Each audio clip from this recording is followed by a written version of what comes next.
The red zones are the territories the Russians occupied at the end of the last war. The pinks are what they roughly currently hold. In addition, the territory that they've captured in this war and have held, and then the yellow is territory that they had but lost. Right now, the Ukrainians are doing two big pushes.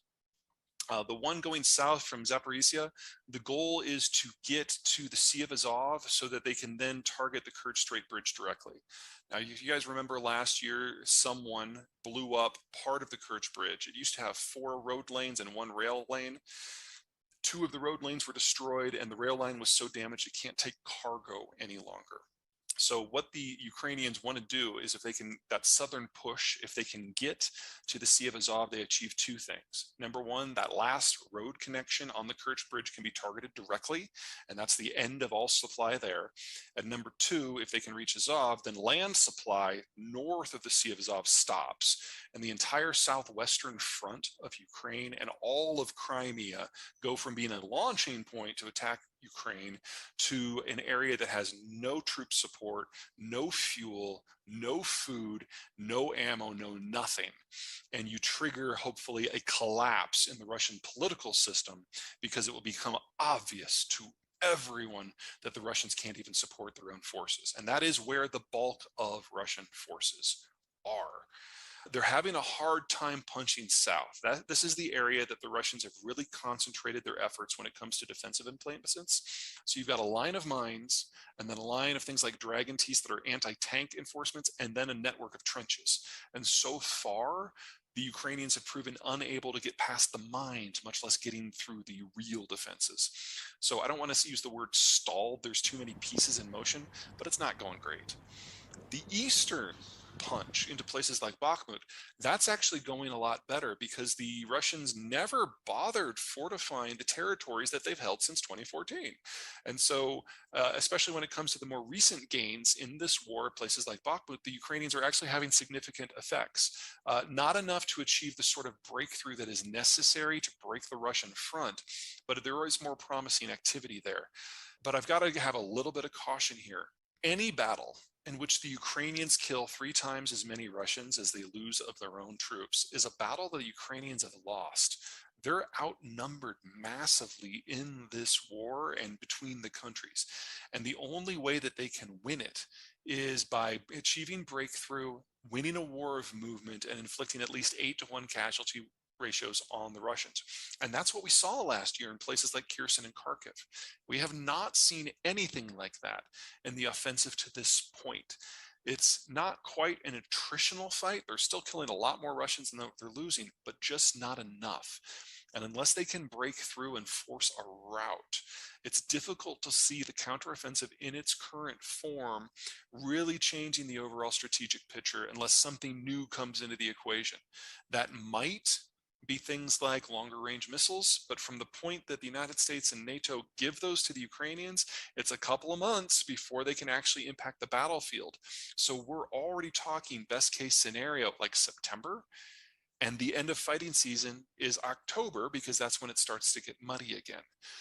Doesn't mean things can't change. War is all about unpredictable outcomes, but at the moment, I don't see a lot of movement.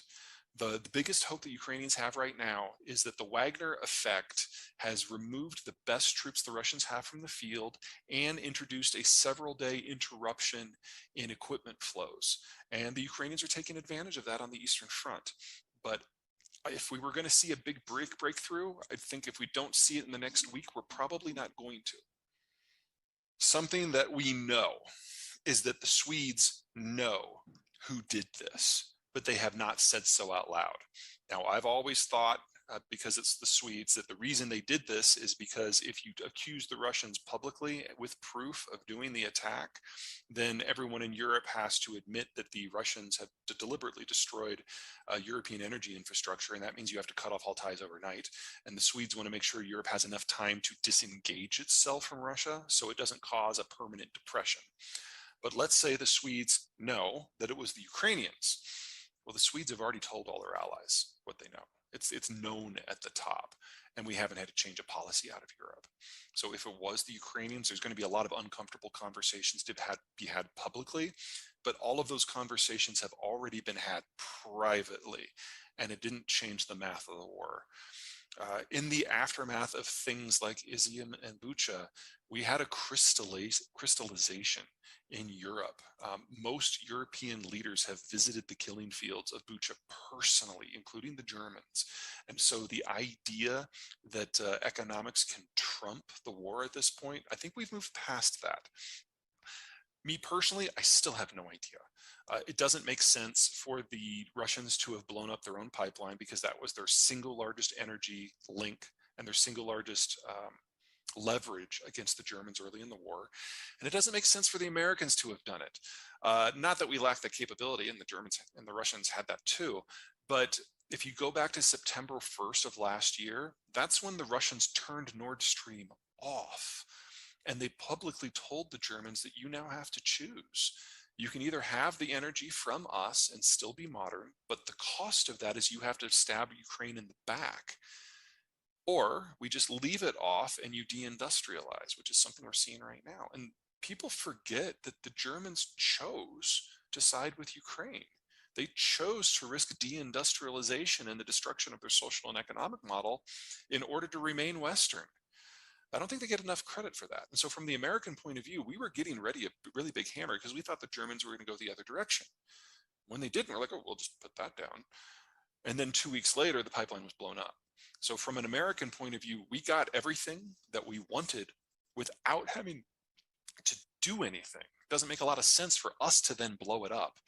My personal theory, I think, and it holds up a little bit better, but it's just a theory, is that Russia's Gazprom did it. Now, Gazprom is Russia's natural gas monopoly.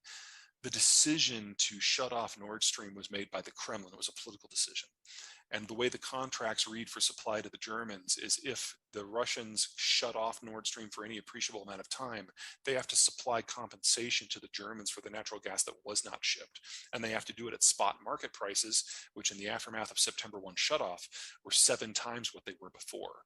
And so Gazprom was looking down the barrel of a 6-week period that would take every single cent of their profits for an entire year.